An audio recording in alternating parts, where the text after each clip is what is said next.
নমস্কার বন্ধুরা, ঝমঝমে বৃষ্টির রাতে দুটো গা চমচমে সত্যি ভূতের ঘটনা নিয়ে চলে এসেছি আমি সঙ্গীতা, যা শুনে আপনার গায়েও কাঁটা দিয়ে উঠবে। আজকে প্রথম ঘটনাটি পাঠিয়েছেন শৈলিকা রক্ষিত আর দ্বিতীয় ঘটনাটি পাঠিয়েছেন শিবাঙ্গন। দুটোই বেশ জমজমাটি গল্প, যা শুনে আপনাদেরও ভালো লাগবে। গল্প দুটি শেষ অবধি শুনবেন। তো চলো শুরু করা যাক। ঘটনাটি আমার নয়, আমার জামাইবাবুর সঙ্গে ঘটেছিল। 2012 সালে কলকাতার একটি কলেজে ইঞ্জিনিয়ারিং করছে। বাগবাজারে একটি ঘর ভাড়াও নিয়েছিল 3 বন্ধু মিলে। বেশ ব্রিটিশ আমলের ঘর ছিল, খুব পুরানো কিন্তু বেশ বড়। এই 30-40 জনের থাকার জায়গা অনায়াসেই হয়ে যাবে। জামাইবাবু ওরা 3 বন্ধুই কম জায়গার মধ্যে থাকতে মোটেও পছন্দ করতো না, তাই এরকমই একটি ঘর ভাড়া চেয়েছিল।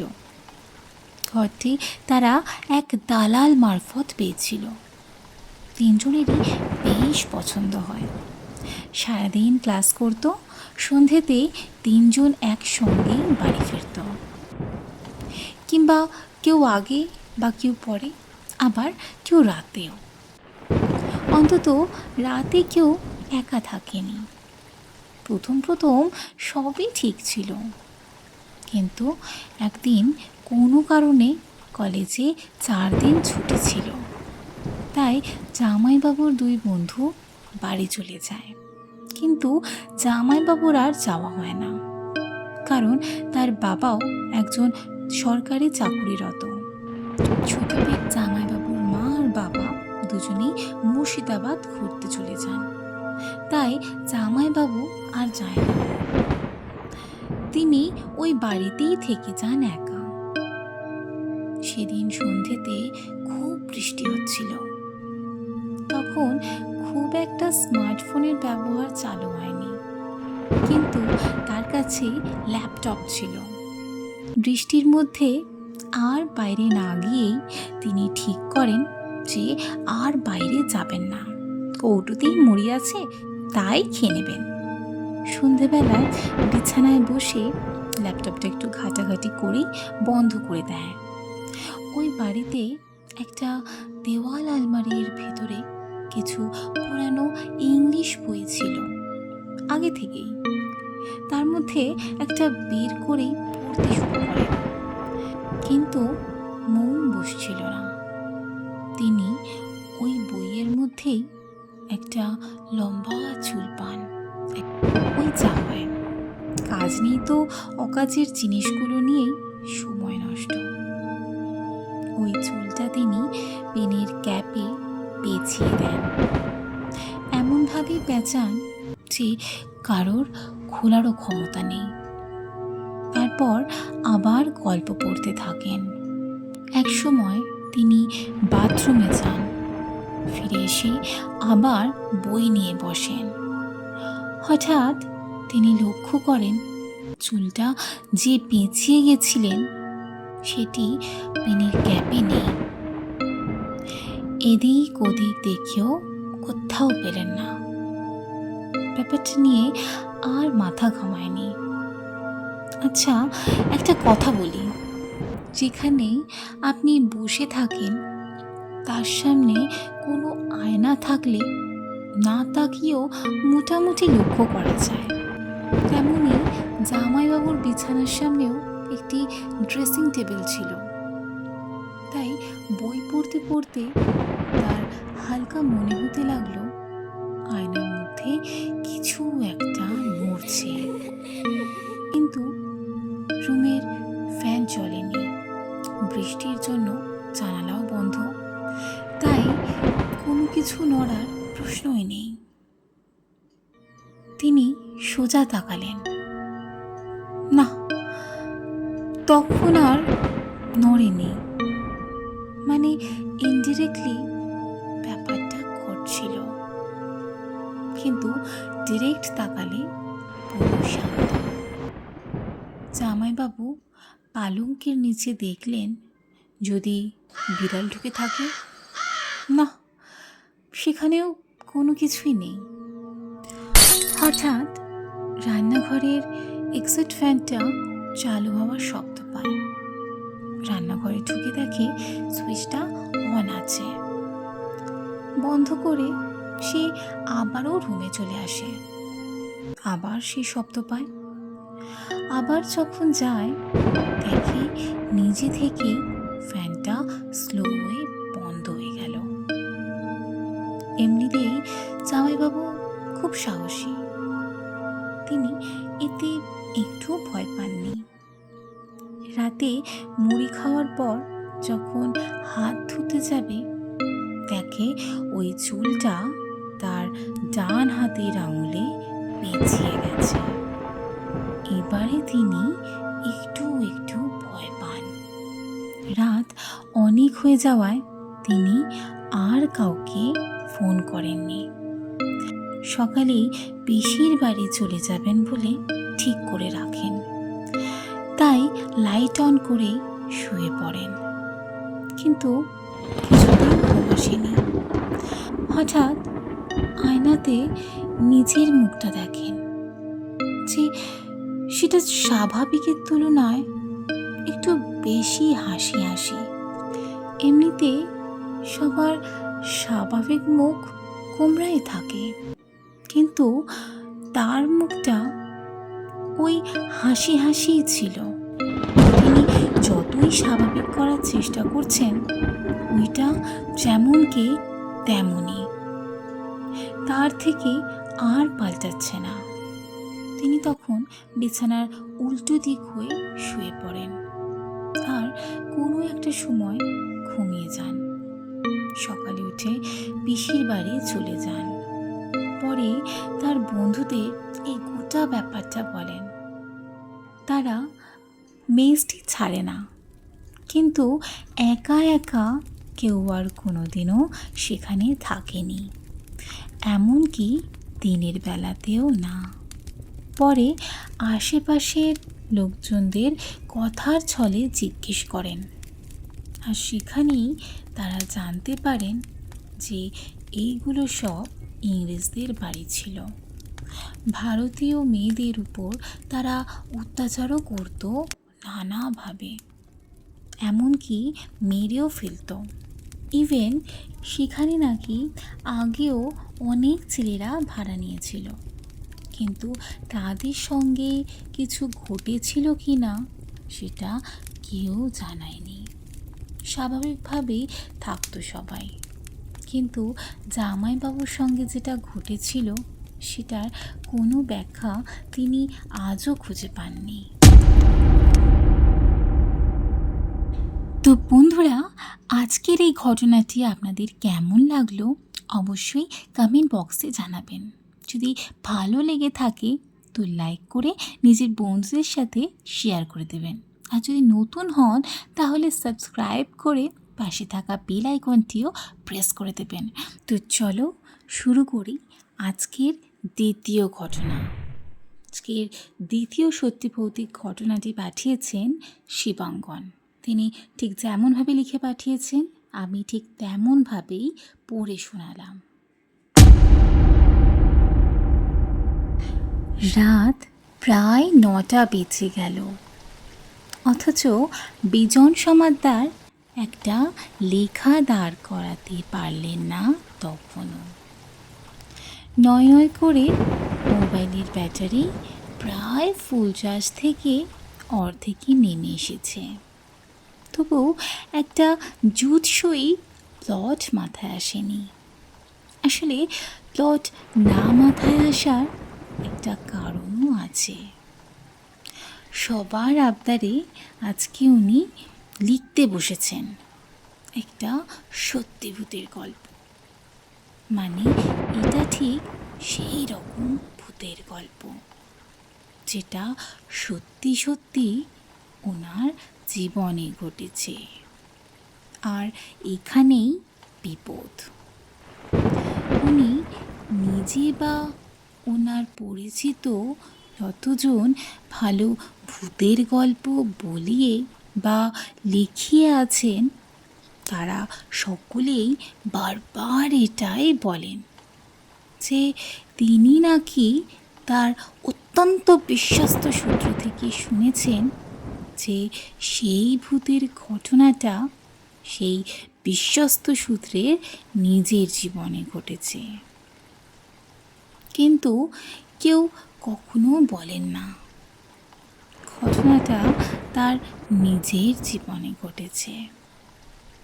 বিজনবাবু এর বাইরে নন, আর নন বলেই অনেক ভেবে ভেবেও একটা সত্যি ভূতের গল্প লিখে উঠতে পারেননি।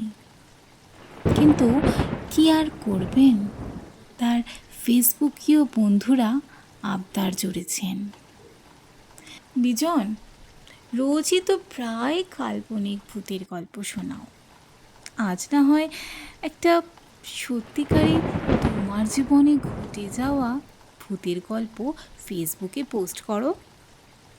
আর তার থেকেই যত বিপদ, কল্পনা করে লিখতে বসলে এতক্ষণে 4-5টা গল্প নেমেই যেত, কিন্তু ওই যে সত্যি সত্যি সত্যি আর মিথ্যে মিথ্যে সত্যির মধ্যে যে পার্থক্যটা আছে, সেই পার্থক্যটাই এখনো করতে পারেননি বিজনবাবু। দাদাবাবু, তখন থেকে তুমি কি এত ভাবছো বলো তো দেখি? ও তুমি বুঝবে না হরিদা, আজকে আমার পাঠকরা আবদার জুড়েছেন সত্যিকারের ভূতের গল্প ওরা পড়তে চান বলে। আর এখন বলো তো আমি সত্যি ভূতের গল্প কোত্থেকে পাই? কেন, সত্যি ভূতের গল্পের কি অভাব আছে নাকি? এই তো নিমতলায় গেলে স্কন্ধকাটা, শ্যাওড়াতলায় গেলে শাকচুন্নি, আবার বাঁশতলায় গেলে একান্ড্রে, বেলগাছতলায় তো ব্রহ্মদৈত্য, তেনারা তো সব জায়গাতেই আছেন, তাদের নিয়ে লিখলেই হলো। উফ, তুমি কি যে বলো না হরিদা, এইসব ভূতেরা তো গল্পের বইতেই থাকে, সত্যি সত্যি আবার ভূত এরকম হয় নাকি? এই তোমাদের দোষ দাদাবাবু, ভূতের গল্প লিখতে চাও অথচ সত্যি ভূতের অস্তিত্ব মানতে চাও না। তখন বিজনবাবু দেখেন হরিদার মুখে একটা স্পষ্ট অভিমানের ছাপ, তাই হেসে বলেন, আচ্ছা বাবা, তুমি আর অভিমান করো না, আমি মেনে নিচ্ছি তেনারা আছেন। এবার তুমি আমার জন্য 1 কাপ গরম চা নিয়ে আসো তো দেখি। তোমার হাতে বানানো চাটা খেয়ে ঘুম ঘুম ভাবটা কাটিয়েই একটা জবরদস্ত ভূতের গল্পের প্লট মাথায় আসে কিনা, তাও আবার সত্যি। এই যে যাচ্ছি দাদাবাবু, তবে এই যে আপনি শেষ পর্যন্ত মেনে নিলেন যে তিনারা আছেন, এইটাই আমার বেশ ভালো লাগলো। জানেন তো বাবু, কথায় আছে, বিশ্বাসে মিলায় বস্তু তর্কে বহুদূর। এবার আর নিজের হাসি সামলাতে পারেন না প্রসিদ্ধ ভৌতিক গল্প লেখক শ্রী বিজন সমাদ্দার। সত্যি মাথার মধ্যেটা বড় ঝিমঝিম করছে, হরিদার হাতের একটু চা না খেলে হবে না। এইসব ভেবে আবার একটা নতুন প্লট নিয়ে যেই না লিখতে যাবেন, অমনি দরজায় একটা টোকা দেওয়ার শব্দ। কি আর করেন বিজনবাবু, ইচ্ছার বিরুদ্ধে হলেও ওনাকে উঠে যেতে হয় দরজা খুলতে। আর দরজা খুলেই দেখেন একটা মাঝ বয়সী তরুণ ছেলে দাঁড়িয়ে, নির্ঘাত কোনো চাঁদা টাদা হবে। একটু বিরক্ত হয়েই তাকে জিজ্ঞাসা করেন বিজন। কি ব্যাপার, কি চাই? আসলে স্যার, আমি মিউনিসিপ্যালিটিতে কাজ করি। আজ সকালেই আপনার একবার মিউনিসিপ্যালিটিতে যাওয়ার ছিল। ওই যে আপনার বাড়ির যে ভদ্রলোক কাজ করতেন, হরিপ্রসন্ন প্রামাণিক, ওনার ডেথ সার্টিফিকেটটা আনার জন্য। আপনার মনে পড়েছে? আপনি এলেন না দেখে আমার চেয়ারম্যান স্যার আমাকে বললেন, রমেন, বিজনবাবু এত নামকরা লেখক, নানান কাজে সারাদিন ব্যস্ত থাকেন, তাই হয়তো আসতে পারেননি। তোমার তো ওই পথেই বাড়ি। অফিস ছুটি হওয়ার পর বাড়ি যাওয়ার পথে ওনাকে ডেথ সার্টিফিকেটটা দিয়ে দিও। উনি আমাদের এলাকার গর্ব। ওনার জন্য এটুকু করতে পারলে আমাদের ভালোই লাগবে। সেই ভদ্রলোকের কথা শুনতে শুনতে বিজনবাবুর মাথাটা পুরো এক চক্কর ঘুরে যায়। ওনার ততক্ষণে মনে পড়েছে গত 3 দিন আগে হরিদা হার্ট অ্যাটাকে মারা গেছেন, আর এটা ওনারই ডেথ সার্টিফিকেট। কথাটা মনে হতেই বিদ্যুতের বেগে নিজের রাইটিং টেবিলটার দিকে ঘুরে তাকান বিজনবাবু, আর দেখতে পান সেখানে 1 কাপ গরম চা তখন রাখা, যার থেকে ধোঁয়া উঠছে। ওনার বুঝতে অসুবিধা হয় না, একটু আগে হরিদাকে এই গরম চা উনিই আনতে বলেছিলেন। স্যার, কি হয়েছে? কিছু সমস্যা? ছেলেটার কথা আর কানে ঢোকে না বিজনবাবুর। অবাক হয়ে তাকিয়েই থাকেন ঘরের ভিতরে টেবিলে রাখা চায়ের কাপটার দিকে। কি স্যার, এবার বিশ্বাস হলো তো? সত্যি সত্যি তেনারা আছেন? একরকম থতমত খেয়ে গিয়েই পেছন ফিরে এসে সেই ছেলেটাকে কিছু একটা বলতে যাবেন, ঠিক তখনই বিজনবাবু দেখতে পেলেন সদর দরজায় তিনি একাই দাঁড়িয়ে, আর ওনার হাতে ধরা হরিদার ডেথ সার্টিফিকেট। আর কেউই কোথাও নেই, শুধু প্যাচ প্যাচে বর্ষার মধ্যে ওনার ঘরের সদর দরজার ঠিক বাইরে যেন একটা ঠান্ডা হিমেল হাওয়া ঘুরপাক খাচ্ছে। কাউকে কোথাও দেখতে না পেলেও শুনতে পান কারা যেন ফিস ফিস করে বলছে। এবার মনে হয় ওনার সত্যি সত্যি বিশ্বাস হয়েছে যে সত্যি সত্যি আমরা আছি। কি বলো ভায়া? সদর দরজা থেকে সোজাসুজি বাইরে উঠোনের দিকে অবাক হয়ে তাকিয়ে থাকেন বিজন সমাদ্দার। ওনার এখন আর বুঝতে বাকি নেই, সত্যি সত্যি তেনারা আছেন। উফ, সাংঘাতিক। আজকে বৃষ্টির দিনে গা ছমছমে দুটো ভৌতিক কাহিনী আপনাদের কেমন লাগলো অবশ্যই কমেন্ট বক্সে জানাবেন। যদি ভালো লেগে থাকে তো অবশ্যই লাইক করে নিজের বন্ধুদের সাথে শেয়ার সাবস্ক্রাইব করে পাশে থাকা বেল আইকনটা প্রেস করে দেবেন, যাতে সমস্ত নতুন ভিডিওর প্রথম নোটিফিকেশন আপনার কাছে আগে পৌঁছায়। ও হ্যাঁ, যদি আপনাদের জীবনেও ঘটে থাকা এমন কোনো ভৌতিক ঘটনা বা শোনা কোনো কাহিনী থাকে, তো অবশ্যই আমাকে স্ক্রিনে আসা ইমেল অ্যাড্রেসে বা আমার ফেসবুক পেজে লিখে পাঠাতে পারেন। তো চলো, tata, bye bye, stay blessed, be happy.